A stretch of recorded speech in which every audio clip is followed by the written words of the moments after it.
The airport smelled of burnt coffee and tired travelers. Announcements echoed across the wide concourse, muffled by the steady hum of rolling suitcases and impatient footsteps. Somewhere near gate C-23, a woman stood quietly in line, her boarding pass clutched lightly in one hand. She looked ordinary brown wool coat buttoned neatly, a leather satchel slung over one shoulder, hair pulled back into a low bun. Ordinary was exactly how she liked it. When her boarding group was called, she stepped forward without a word, nodding politely at the attendant who scanned her ticket. The machine beeped, the gate opened, and she walked down the narrow jet bridge. The air smelled faintly metallic. Recycled, almost claustrophobic. She didn't flinch. This was familiar to her. She'd been on countless flights before, but today's trip felt different, heavier somehow, as if the atmosphere itself carried a warning. Inside the aircraft, chaos bloomed in the aisles. Families argued over seat assignments. A businessman juggled his laptop bag and phone, and a pair of college students laughed loudly as they tried to cram an oversized duffel into the overhead bin. She maneuvered through them gracefully, her small frame slipping past elbows and backpacks until she reached row 13. Her seat 13C was on the aisle, but she glanced at the window seat before sliding in. The glass was streaked faintly from the last rainstorm, but through it she could still see the tarmac, glowing orange under floodlights. She let her satchel rest beneath the seat, removed a paperback novel she had no intention of reading, and folded her hands neatly on her lap. Other passengers continued to board. A man with tired eyes and a Yankees cap took the window seat beside her. He offered a polite smile, then immediately leaned into his phone, typing furiously. Across the aisle, a woman in a bright red coat snapped selfies, her perfume sharp and sweet, filling the air around her. She registered these details without effort, the way some people notice weather changes before rain. She pulled her seatbelt across her lap and clicked it into place. To anyone watching, she was just another face in the cabin, a woman traveling alone, perhaps for business, perhaps for family, perhaps for nothing of great importance at all. And that was how she wanted it. The engines roared to life, a vibration, rolling through the floor into her bones. The cabin lights dimmed. Attendants performed the safety demonstration with rehearsed smiles, and the aircraft pushed back from the gate. She sat upright, her gaze steady, not watching the crew or the captain's announcement. Instead, she kept her eyes on the window, following the slow, deliberate taxi toward the runway. As the plane accelerated and lifted off, a few passengers cheered quietly, the way nervous flyers sometimes did to mask their unease. Others clapped, laughed, or pulled their jackets tighter against the cool blast of air from overhead vents. She neither cheered nor flinched. She simply tightened her grip on the armrest for the first few seconds, then released it once the ascent stabilized. The lights of the city below shrank into a glittering quilt, rivers of headlights moving like veins of light across dark streets. Then, slowly, the ground disappeared altogether, swallowed by clouds, until the cabin existed in its own sealed world. She adjusted her breathing, slow and steady. Outwardly, she was calm. Inwardly, her thoughts sharpened like glass. She told herself this was only another flight, one of hundreds. Yet her instincts told her otherwise. They told her to stay alert, to remain watchful, because something was wrong. She didn't know what, not yet. But she trusted her instincts more than anything else. They had saved her before. The plane leveled off at 32,000 feet, the engines humming with their steady rhythm. Flight attendants unbuckled themselves and began rolling carts down the aisles. The sound of ice clinking into plastic cups, soda fizzing, and bags of peanuts being torn open filled the air. The man beside her finally sighed, shoving his phone into his pocket. "You fly often?" he asked casually, as though the silence between them demanded to be filled. She turned her head slowly, considering him. His face was tired, his eyes bloodshot, his voice friendly but weary. He was the type who started conversations just to distract himself from anxiety. Sometimes, she answered softly, her voice neutral, giving nothing away. He smiled faintly, nodded, and turned back to the window. That was good. She didn't want questions. She wanted silence. Silence allowed her to listen. The captain's voice broke through the speakers, warm and practiced. Ladies and gentlemen, we've reached cruising altitude. Weather looks clear ahead, so we're expecting a smooth ride today. Sit back, relax, and enjoy the flight. A ripple of relief moved through the passengers. A woman in front reclined her seat with a sigh. A child behind her kicked the tray table rhythmically, and laughter bubbled from somewhere near the back. But she did not relax. Her spine remained straight, her hands folded tightly in her lap. The hum of the engines filled her ears, yet beneath it she felt something else, a subtle vibration, faint but undeniable, pressing against her awareness. Her eyes shifted to the oval window, narrowing slightly. The horizon stretched endlessly, clouds glowing pale against the sinking sun. It looked peaceful. It looked ordinary. But peace, she knew, was often only the surface. Her heart rate quickened slightly. She forced herself to breathe evenly, disguising the tension coiling in her chest. Nothing had happened yet. Nothing had changed. And yet, every nerve in her body whispered the same warning: stay awake. She closed her eyes briefly, not in rest but in calculation, recalling maps, flight patterns, the geography of their route. She pictured the invisible highways of the sky, the traffic of other aircraft, each assigned its own path. In such carefully controlled skies, encounters were rare, almost impossible. Almost. Her eyes snapped open again. She glanced once more at the horizon, scanning it the way a soldier might scan a battlefield, looking not for what was obvious, but for what didn't belong. The passengers around her continued in blissful ignorance, laughing, sipping soda, flipping through magazines. To them, this was routine. To her, it was anything but.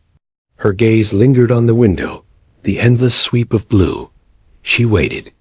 And somewhere deep inside her, she knew this flight was only just beginning. The cabin had settled into a kind of rhythm, the quiet, predictable hum of life inside a sealed tube drifting above the earth. 32,000 feet below, whole cities lived and breathed, but up here everything was contained. The air smelled of coffee and plastic trays, of perfume mingling with jet fuel residue that clung faintly to the vents. For most passengers, it was ordinary, comforting even. She sat still in 13C, her hands folded, eyes tilted toward the oval glass. The sky outside was endless, a pale wash of blue with streaks of lingering sunset painted along the horizon. It should have been beautiful, but beauty didn't soothe her. Not now. A child 2 rows back giggled, tugging at her father's sleeve, pointing at shapes in the clouds. That one looks like a castle, the girl squealed. Laughter followed, filling the aisle with warmth. The sound only sharpened the contrast for the woman in 13C.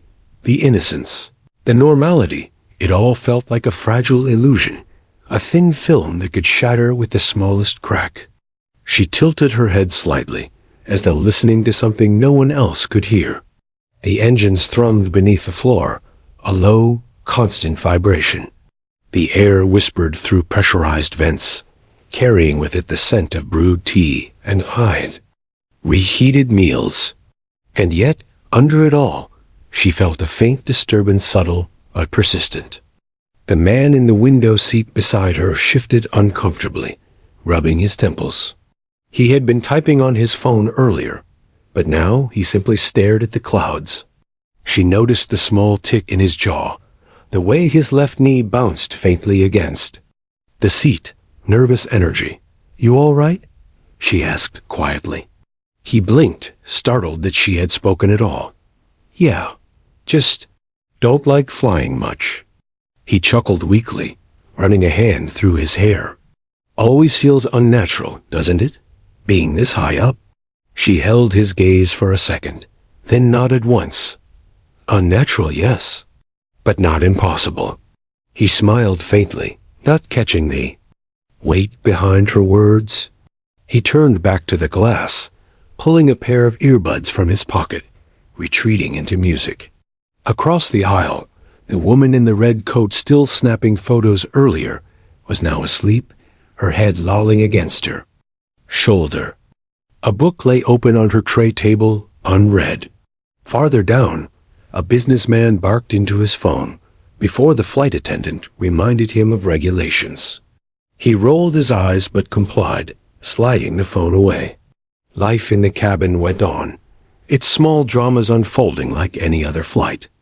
But in 13C, every detail mattered, every sound, every shift in the air.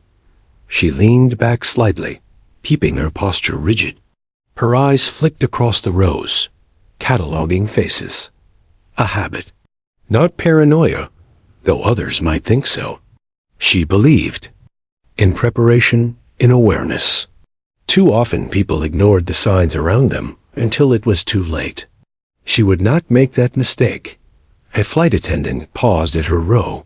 "Something to drink?" She hesitated, then shook her head. "Water, please." The attendant poured it into a plastic cup, placing it on the tray. "Enjoy your flight." She murmured a thank you, lifted the cup, and took a slow sip. The water tasted faintly metallic, as airline water often did, but it cooled her throat. She set it down carefully, aligning the cup perfectly with the corner of the tray. Small control in an uncontrollable situation. Outside, the horizon darkened as the sun slid lower. The sky bled from pale blue into violet, the first hints of night creeping upward. She stared at the transition, eyes unblinking, waiting. She didn't know what she was waiting for, exactly only that the quiet was deceptive. Silence in the sky was not always safety. The captain's voice came again, smooth and casual. "Folks, we're cruising comfortably now. We've got clear skies all the way through. Should be a peaceful evening." Peaceful. She repeated the word in her mind, testing it. No, peaceful wasn't the right word. She couldn't explain it, not in any rational way. But she trusted her instincts, and those instincts told her peace was only a mask. Something waited beyond it. A flicker of movement drew her eye. She leaned toward the window slightly, narrowing her gaze. At first, it was nothing, a shift of light, a reflection perhaps. She blinked, and the horizon stretched empty again. But her pulse had already quickened. The man in the Yankees cap noticed her shift. "What is it?" She straightened, her expression smoothing. "Nothing." She lead softly. "Just thought I saw something." He followed her gaze and laughed nervously. "Probably another plane, right? There must be thousands out here." She didn't answer. "Thousands, yes. But not here. Not at this altitude. Not this close. The airways were strict, monitored. Skies this vast rarely allowed for accidents." Her fingers tapped lightly against the armrest. Once, twice, a slow rhythm that matched her heartbeat. The cabin grew quieter as more passengers drifted into naps, lulled by the steady engine hum. Screens glowed faintly with in-flight movies, soft laughter mixing with snores. Overhead lights dimmed further, washing the cabin in a muted glow. But she stayed awake, wide awake. Her mind flickered back not to a specific memory, but to dozens of them. Times when she had ignored instinct and paid for it. Times when she had trusted instinct and survived. She had learned to respect that inner alarm bell, even when it rang without evidence. And now, As she sat in 13C, that bell was tolling steadily, quietly, demanding her attention. She turned her face toward the window again. The sky was darker now, streaks of crimson bleeding into night. Clouds drifted lazily, backlit by the fading sun. It looked serene, too serene. She let her gaze soften, as if trying to see not just with her eyes, but with her awareness. And then, just for the briefest second, she thought she saw it again. A flash, a glint, something slicing through the horizon far faster than a commercial craft should move. Her stomach tightened. She blinked, and it was gone. The engines droned on. The flight attendants laughed softly with each other near the galley. A child's lullaby hummed faintly through headphones in the row behind. She exhaled slowly, her breath steady, but her fingers curled around the armrest again, gripping tighter than before. She knew what she had seen, and she knew what it meant. The flight was not peaceful. It was being watched. The plane cruised smoothly, as though gliding on rails laid across the heavens. Passengers had settled into their routines, some with headphones pressed tightly over their ears, others with novels open across their laps, many simply sleeping, with mouths parted and heads resting against headrests that offered little comfort. To anyone walking down the aisle, it looked like every other evening flight, calm, uneventful, predictable. But in seat 13C, calm was only an illusion. She had not closed her eyes once, not even for a moment. Her body remained upright, shoulders back, hands resting in her lap with a kind of rigid composure. From time to time she sipped at her water, not because she was thirsty, but because the act gave her something to do, something that kept her anchored in this artificial calm.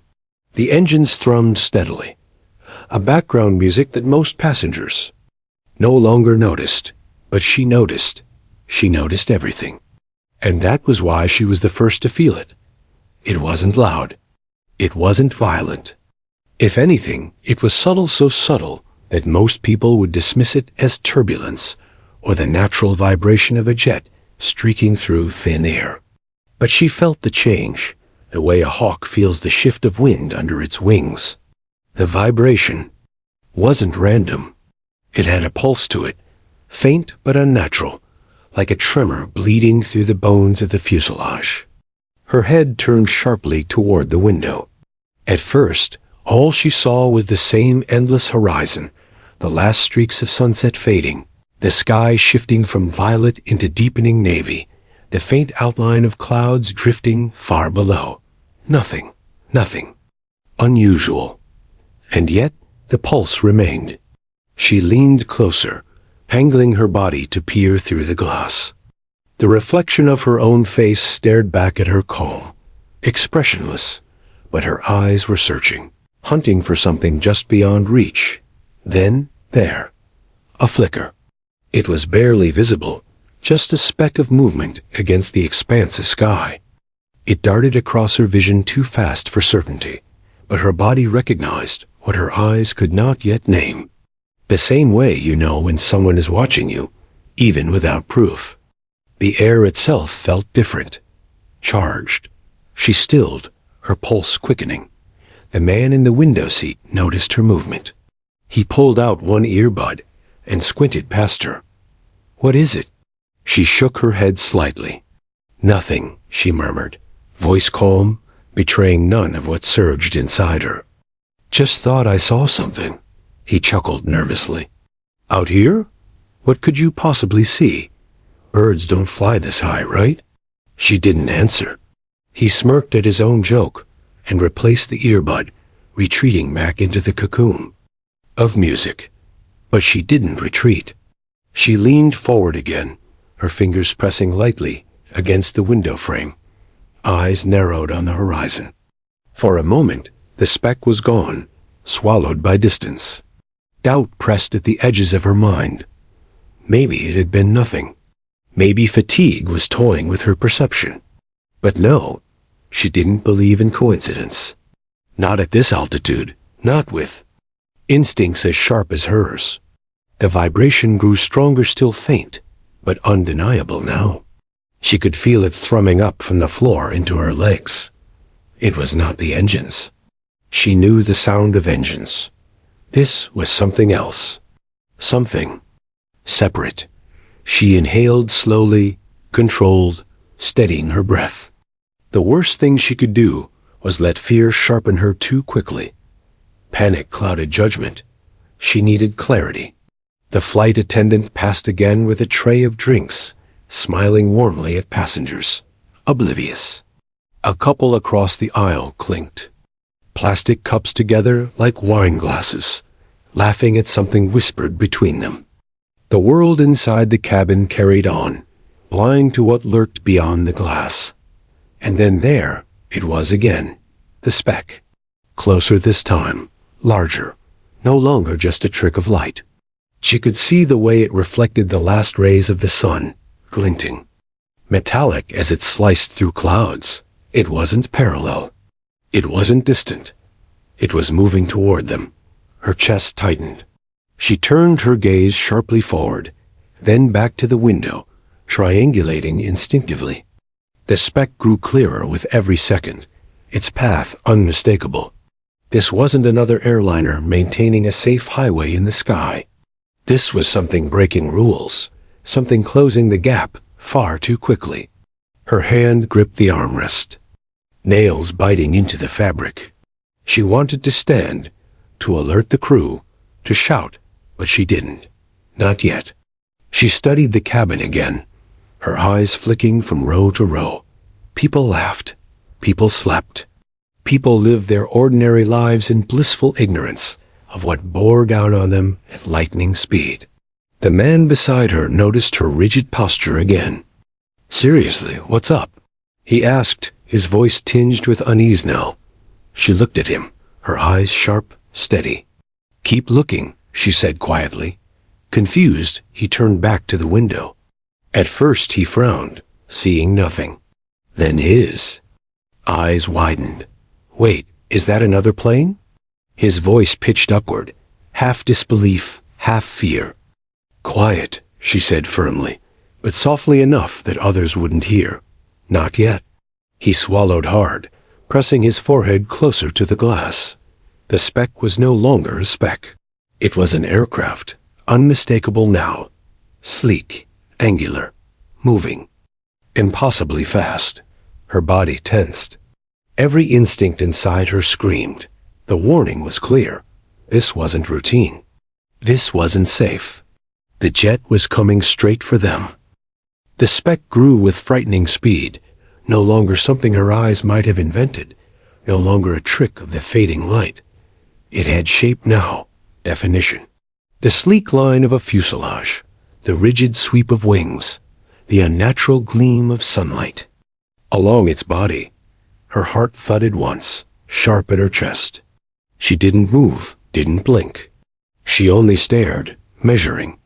The jet wasn't veering away. It wasn't parallel. Its path cut across the horizon at an angle that no commercial pilot would ever allow. This was deliberate. The man in the window seat pressed his face closer to the glass. "Oh my God," he whispered, voice almost swallowed by the low roar of engines. He reached instinctively for the flight attendant call button, but she stopped him with a sharp hand on his wrist. "Not yet," she murmured. His eyes widened. "Not yet? Are you crazy?" Keep your voice down." The authority in her tone silenced him instantly. She released his wrist slowly, turning her head just enough to scan the aisle. Passengers were still at ease, dozing, chatting, sipping drinks, oblivious. She needed them to stay that way. Panic, too soon, would spread like fire. The jet grew larger. The faint hum of its approach began to bleed into the cabin soundscape, subtle but undeniable. The air felt thicker, heavier. She could sense it even through the sealed walls of the fuselage. Every instinct inside her screamed, "This isn't right."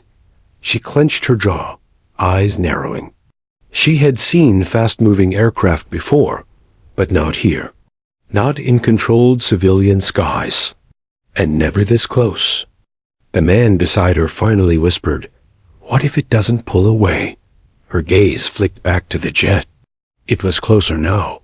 Close enough that she could make out its silhouette against the dying sun. Not a passenger liner. Something smaller. Faster? Military? Or something else? She couldn't be sure. Her chest tightened. "Then we have a problem," she said softly. He swallowed hard, retreating against his seat. A flight attendant passed by, smiling at the rows, checking belts and trays. Her polished shoes clicked lightly against the floor. She noticed the man's pale expression and paused. "Everything all right here?" she asked brightly. He opened. His mouth, panic ready to spill, but the woman in 13 Celsius cut in smoothly. "He's fine, just a little airsick. Some water will help." The attendant nodded sympathetically. "Of course. I'll be right back." As she walked away, the man turned. To her in disbelief, "Airsick? That thing's coming straight at us." Her eyes stayed on the window. If you panic now, the whole cabin panics, and panic doesn't save anyone. The jet surged closer, filling more of the horizon with each passing second. She could almost see its nose pointed directly toward them, the sunlight flashing across its body like a warning. The way it moved fast, precise, made her skin prickle. This was no mistake. The captain's voice came again through the intercom, calm, oblivious. "Ladies and gentlemen, we're experiencing calm skies ahead. Sit back and enjoy your evening." She almost laughed. Calm skies. If only he knew. The man beside her muttered, "Why aren't they saying anything? The pilots must see it, right? They have radar." "Maybe they do," she said. "Maybe they don't. Either way, we'll know in a minute." The jet was no longer a distant dot. It was there, visible, real, undeniable. Its wings sliced the sky as it barreled toward them, and she could almost feel the pressure of its speed vibrating through the cabin. Passengers began to notice. A child pointed out the window 2 rows up. "Look, Daddy, another plane." The father leaned over, squinting, then frowned. His voice tightened. "That's close." Others began turning heads, following the line of sight. A murmur of unease rippled through the cabin, subtle but growing. The illusion of safety was fraying. She sat motionless, gaze locked. She didn't join the whispers, didn't gasp. Her silence was sharper than panic. She studied the jet, the way a chess player studies an opponent's opening move, calculating, anticipating. The man in the Yankees cap gripped the armrest so tightly his knuckles whitened. "It's not moving away," he muttered, his voice trembling. It's coming right at us." And he was right. The jet's nose remained fixed on their path. Seconds ticked, each one making the distance shrink until the metal beast filled the horizon like a predator closing in on prey. Finally, a ripple of alarm spread audibly through the cabin. Gasps, nervous voices. A woman's shrill whisper. "Why is it so close?" The flight attendant hurried back, confusion flickering across her face as she followed their gazes. She froze, lips parting. For a second, even she had no polished script to offer. The woman in 13C finally moved, just slightly, shifting her weight forward, her hand resting on the seat in front of her. Her eyes never left the window. The jet was seconds away now. Its form was sharp, menacing, unmistakable. Too close. Far too close. The man beside her whispered, "This is it, isn't it?" She inhaled deeply, steady and controlled, though her heart thundered. "Not yet," she said softly. And then the jet roared closer, the sound tearing into the cabin, rattling trays and making cups topple. Passengers cried out, some ducking instinctively, others clutching each other. For a breathless instant, it felt like impact was inevitable, like metal would collide with metal, tearing the sky apart. Her eyes stayed fixed, cold, calm, waiting. The moment stretched like eternity, the jet filling the window with blinding certainty. And still, it came. The cabin shuddered. Trays rattled. Plastic cups spilled water and soda onto armrests and laps. Gasps cracked the fragile calm, followed by a wave of rising voices, shocked, confused, afraid. For a moment, no one knew what to do. People simply stared through the oval windows, frozen by the sight of a jet screaming toward them like a spear of steel and fire. In seat 13C, she didn't flinch. Her eyes stayed on the horizon, cold and steady. Every muscle in her body was alert, her breathing controlled, but her expression betrayed nothing. Panic was contagious, and she had learned long ago that showing fear was an invitation for it to multiply. The man in the window seat beside her was not as composed. His hands gripped the armrests, knuckles bone-white, jaw clenched so tight it looked painful. "It's not pulling away," he muttered over and over, almost chanting, as if repeating the fact might make it untrue. His knee bounced furiously against the seat back ahead, rattling it until the passenger there turned angrily, then saw the jet himself and froze mid-complaint. Now the whispers were no longer whispers. "They're too close. Is that even allowed? Jesus Christ, we're going to hit." A woman in the middle of the cabin screamed outright, startling a baby into a wail. The child's thin cry rose above the rumble of engines and the roar of the approaching jet. People twisted in their seats, trying to catch sight of the intruder through whatever windows they could. Some unbuckled and leaned into the aisles, despite the attendant's sharp commands to sit down. "Please remain seated," one attendant shouted, her voice high, brittle, not carrying its usual warmth. Her eyes darted to the window herself, betraying her own fear. "It's just traffic, air traffic," but her words rang hollow. This was not the neat choreography of controlled skies. The jet grew louder, its howl pressing through the fuselage like thunder caught in a jar. The vibrations rattled the overhead bins, one of which snapped open with a violent pop, spilling a backpack into the aisle. A man yelped as it bounced against his leg. The captain's voice crackled suddenly through the speakers. "Ladies and gentlemen, we are in communication with air traffic control. There is no immediate danger. Please remain calm. Remain in your seats." The announcement only made things worse. Passengers who hadn't realized the danger now knew the pilots were scrambling. The fragile illusion of control shattered. The man beside her whipped his head toward her, eyes wide. "You hear that? They don't know what's happening either." Oh God, breathe," she told him flatly. "Breathe? That thing's coming straight for us." His voice cracked, climbing toward hysteria. Her hand shot out, gripping his wrist hard, his words cut off instantly. Her eyes locked onto his with a force that startled him into silence. "Do not panic." Each word was quiet, deliberate and sharp as glass. Something in her tone absolute, commanding forced him still. He swallowed, chest heaving, then turned back toward the window, though his body trembled uncontrollably. Across the aisle, chaos bloomed. A man in a business suit was shouting, demanding answers from the attendants. A young couple clung to each other, whispering prayers.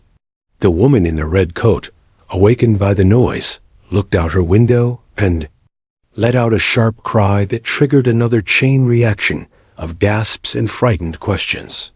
The baby's wail grew louder, piercing, relentless. The cabin was unraveling.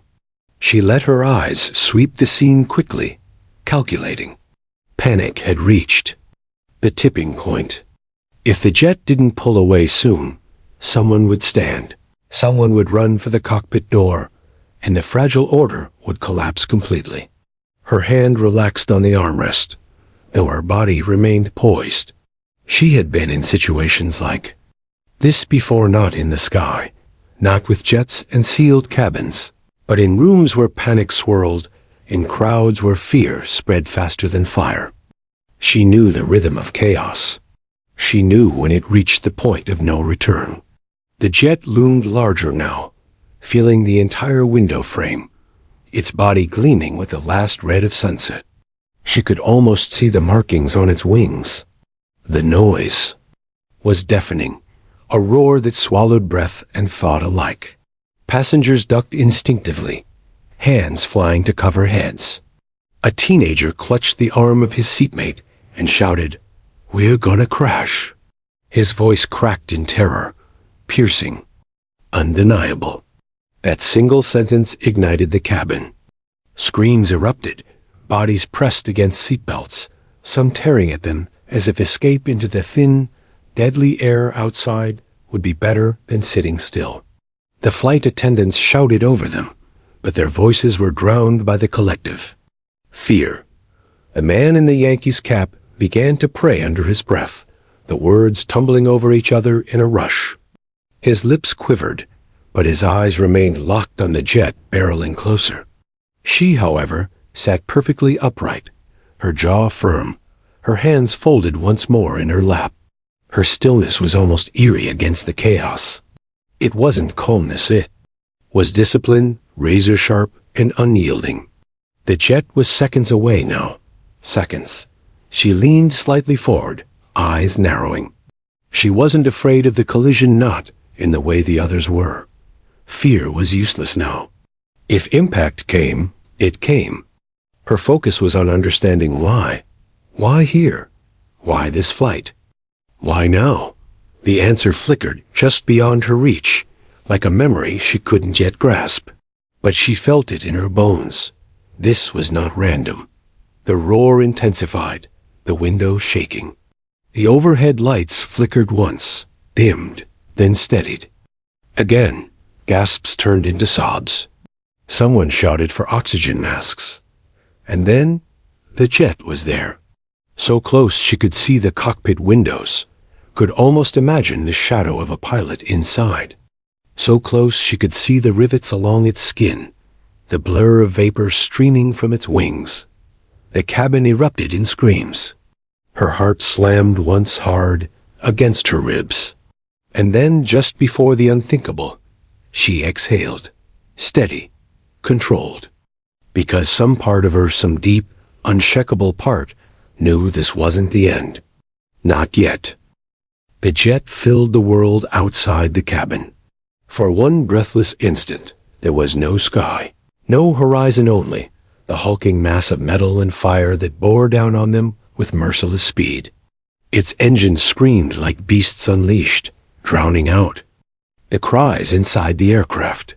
It wasn't simply another plane in the distance anymore. It was a predator, so close its shadow swallowed the windows. Passengers shrieked, ducking as if bracing against a physical blow. Some covered their heads. Others pressed themselves deep into the seats, their bodies rigid with primal terror. The cabin was a storm of panic screams, prayers, sobs, shouts blending into one terrible human roar. The flight attendants clung to whatever they could grip, their faces pale, their carefully rehearsed composure shattered. One cried openly, hands covering her mouth, her eyes wide and unblinking at the sight through the narrow galley window. The man beside her in 13 Celsius could not look away. His face was drained of all color, his jaw slack, lips trembling. "It's going to hit, it's going to hit." His words were choked sobs now, repeated like a prayer turned curse. But she did not move. Her spine remained straight, her breathing measured, even as her heart thundered in her chest. Her gaze was locked on the incoming jet, studying it, reading it the way a hunter reads the twitch of prey before the strike. Her fingers curled against her thighs, nails biting into the fabric of her slacks. There was no time left. Impact was inevitable. And then, at the very last fraction of a heartbeat, the jet swerved. It was no gentle adjustment, no routine maneuver. It was violent, precise, and intentional. The entire fuselage of the intruding jet seemed to snap sideways, banking. So sharply, the metal screamed against the air. Its wings tilted at a dangerous angle, slicing past their aircraft with a proximity so close she swore she could feel the turbulence rattle her bones. The cabin erupted. The near miss slammed through them like a physical shockwave. Loose items, cups, bags, headphones flew into the air, crashing down again with the sudden lurch of their plane. Passengers were thrown sideways against seatbelts, cries breaking into raw, ragged sobs of relief and terror. The man beside her clutched the armrest, with both hands shaking uncontrollably. "Oh my God, we're alive, we're alive." His words were strangled gasps. She inhaled once, long and deliberate, forcing the rhythm back into her body. She didn't celebrate survival. She didn't whisper thanks to heaven like the others. Her eyes followed the jet as it peeled away, watching the clean precision of its retreat. That maneuver had been no accident. That close pass had been deliberate. The PA system crackled again, this time with the captain's voice strained, urgent. "Ladies and gentlemen, please remain calm. We experienced a near pass with another aircraft. We have resumed stable flight. We are in contact with air traffic. Control, please remain seated." The words were meant to soothe, but they fell flat. The cabin was a mess of hysteria now. A woman sobbed uncontrollably into her hands, shoulders shaking. A teenager punched his seat in blind anger, shouting that he wanted to know what the hell was going on. The baby screamed on, voice hoarse and raw, while its mother rocked it with trembling arms. One passenger leapt from his seat, staggering toward the front, despite attendants yelling for him to sit down. His face was wild, spittle at the corner of his lips. "I want the truth." "What was that? Who the hell was that?" he demanded, pointing wildly at the windows. Two attendants blocked his path, their own hands shaking as they tried to guide him back. Their reassurances were hollow, empty shells. The truth was clear. None of them knew, except her. In 13C, her eyes did not leave the sky where the jet had vanished into the clouds. Her mind replayed the movement, the precision, the angle, the impossible proximity. She could feel the intent behind it as surely as one feels the heat of fire. That pilot had wanted them to see, to feel, to know they weren't safe. The message was clear. This wasn't a mistake. This was a warning. The man beside her finally turned to look at her, tears streaking his face. "Why us?" he whispered, his voice broken. "Why this plane? Why now?" She said nothing. Her jaw tightened, but her eyes betrayed nothing but calculation. Her silence only deepened his fear. Minutes stretched, long and heavy, as the cabin tried to mend itself. Attendants moved down the aisles, whispering reassurances, handing out tissues, checking for injuries. But the fear lingered, sharp and thick, clinging to every breath. Passengers murmured to each other in frantic half-whispers. "Military jet? Hijack drill? Is this war? Are we being targeted?" Speculation spread faster than comfort, feeding the unease until the cabin hummed with restless dread. She leaned back finally, her gaze fixed still on the clouds outside. Her heartbeat had slowed, but the weight in her chest remained. She wasn't simply surviving this flight. She was reading it, analyzing it, absorbing every detail, because she knew it wasn't over. The man wiped his face, still trembling. "We should have died," he whispered. "That was too close. Way too close." She finally spoke, her voice low, certain. "They wanted us to think that." He blinked at her, stunned. "What? What do you mean?" She didn't elaborate. Her lips pressed into a thin line, her eyes never leaving the darkening horizon. Somewhere out there, In the sky they all trusted to be orderly and safe, someone had bent the rules into a weapon. Someone had taken an airliner full of ordinary lives and turned it into a message board. And she understood the truth that no one else on board could grasp yet. The jet wasn't gone. It was waiting. The cabin was no longer the same place it had been an hour ago. Before, it had been a space of casual comfort movies glowing on screens, drinks clinking softly in plastic cups, strangers dozing with blankets pulled to their chins. Now it was something else entirely. A cage of fear suspended in the sky, every body inside it tuned to the same raw frequency. Survival. The cries had quieted, but not vanished. The sobs of a woman 2 rows back still punctuated the heavy silence. The baby had exhausted itself into restless whimpers, clinging to its mother's chest. The teenager who had shouted now sat with his head in his hands, rocking gently like a pendulum, muttering to himself. Every face bore the same unspoken truth. They had all seen death rushing at them, and it had pulled away at the last possible second. That kind of experience didn't fade. It stayed. It gnawed. The man in the Yankees cap, her seatmate, still trembled, but his fear had shifted into something else now.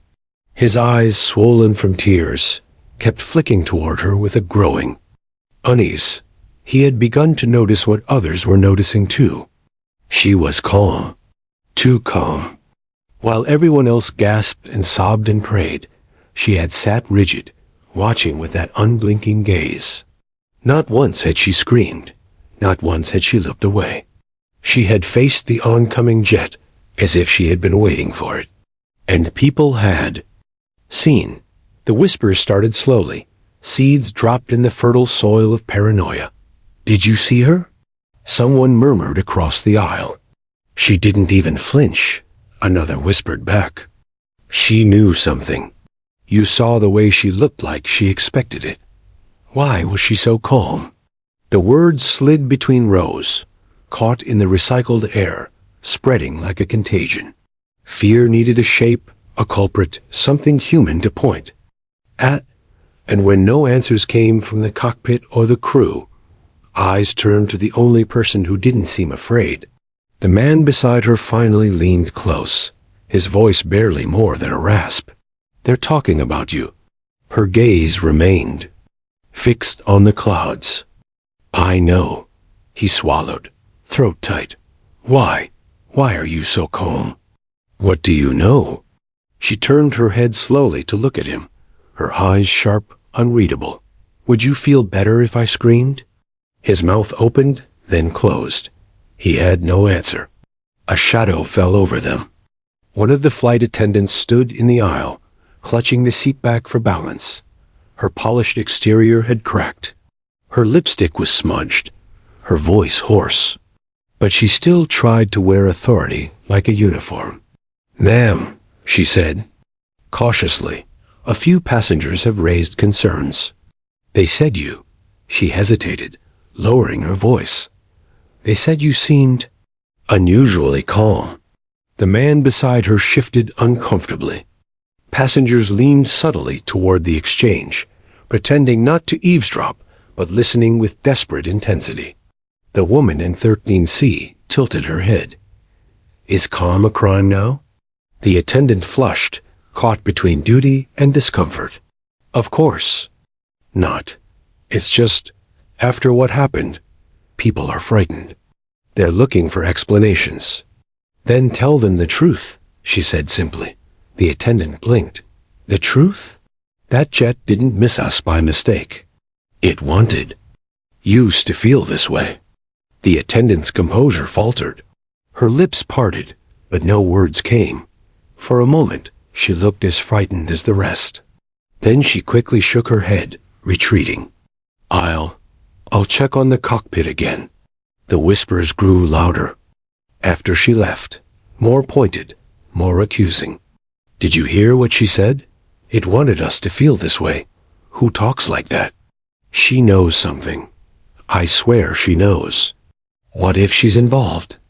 The man in the Yankees cap looked at her with sudden, terrified clarity. He edged slightly toward the aisle, away from her.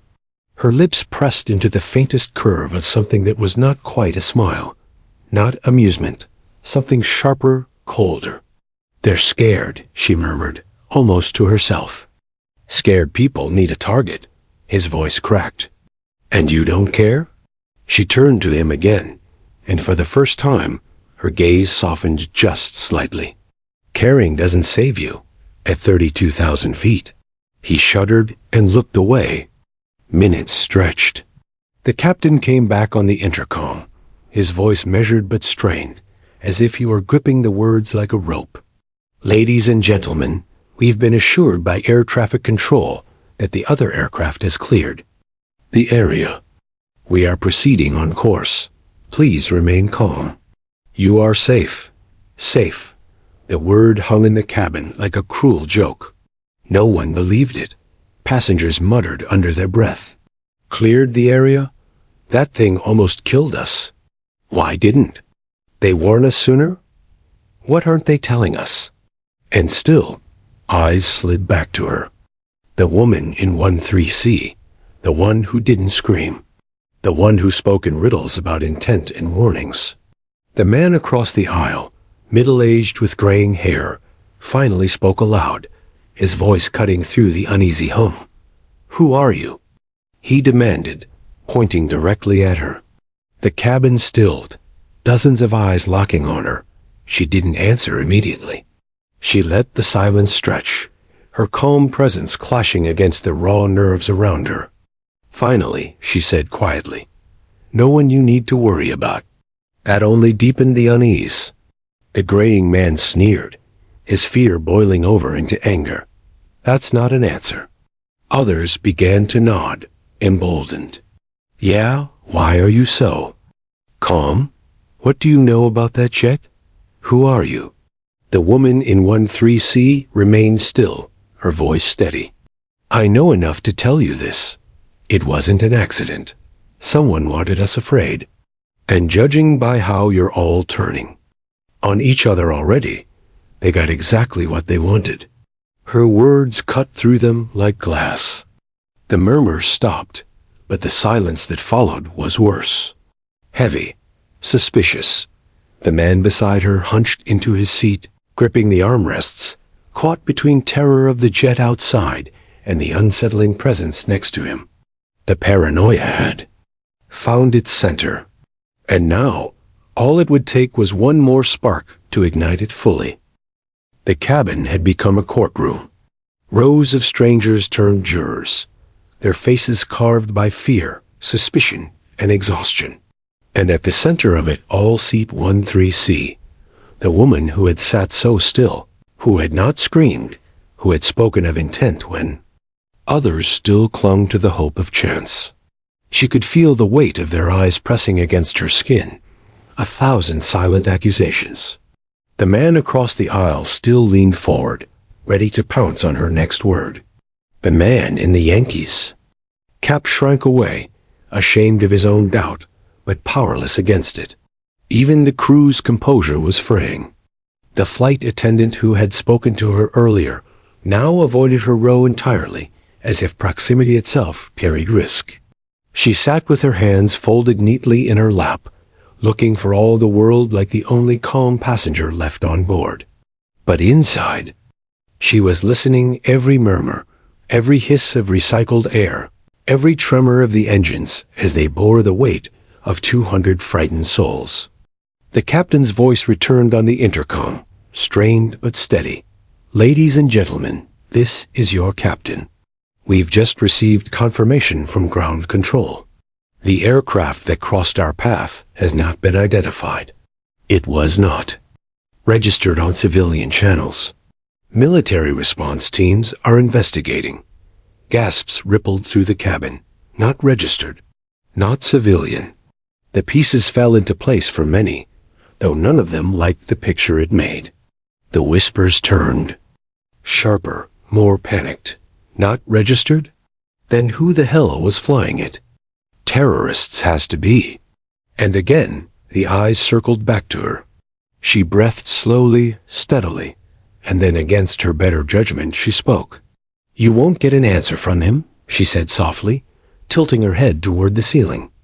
Speak her where the captain's voice had just echoed. "Not the truth, anyway. They never give passengers the truth. They give you just enough to keep you quiet until you land." The silence that followed was electric. The man across the aisle snarled. "And you know this how?" She studied him for a long moment before replying. "Because I've been on flights like this before." The words struck like a match. The whispers flared instantly into chaos. "She's been on flights like this? What does that even mean?" "She's connected to this." The woman didn't move, didn't flinch. Let them whisper. Let them turn the weight of their fear onto her. It was easier than the truth, because the truth was worse. The truth was that she had seen that silhouette before, slicing across skies where no plane should be. She had felt the same pressure in her chest, the same electric charge in the air. And each time it was the same, close enough to terrify, but not close enough to kill. She knew patterns when she saw them.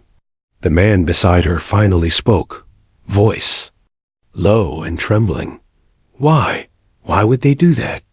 If they wanted us dead, why not just—" His throat bobbed, unable to finish the sentence. Her eyes turned back to the window, to the endless sea of clouds beyond. "Because fear lasts longer than death."